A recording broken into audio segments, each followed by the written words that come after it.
পুরস্কারের প্রথম সুনিশ্চিত না যেন আপনাদের যে সহযোগিতা ভাইটা হাসি মুখে একটা অ্যাপ্রিসিয়েশন চাইতে পারে, সে আর যাই হোক হাল ছেড়ে দেওয়ার পাত্র না।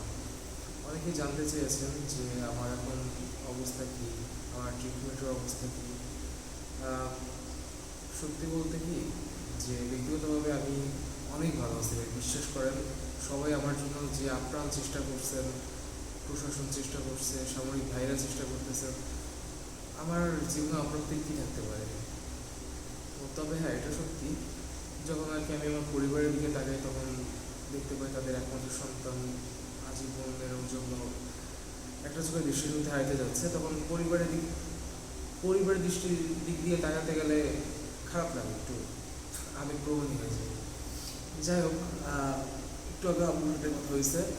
আব্বুকে আমি ক্লিয়ার কাট বলে দিচ্ছি যে আমার চোখের আশা ছেড়ে দাও। যেখানে একটা চোখ নিয়েও দেখতে হচ্ছে যে আমার ভাই বোনগুলো পিঁপড়ার মতো পানির ভিতরে ডুবে মরতেছে, সেখানে আমি আর ভালো থাকতে পারি না। আমি রাষ্ট্রের কাছে আর কোনো কিছু চাইতেই পারি না। বা এই দৃষ্টি নিয়ে তো আমি তো অবশ্যই আমার ভাইদের কান্না বিলাপ দেখতে তো বাইচেরই নেই, এই জন্য তো আর আমি বাইরে দিছিলাম না, তাই না? আমার ভাইরা তো এই জন্য প্রাণ দেয় নাই।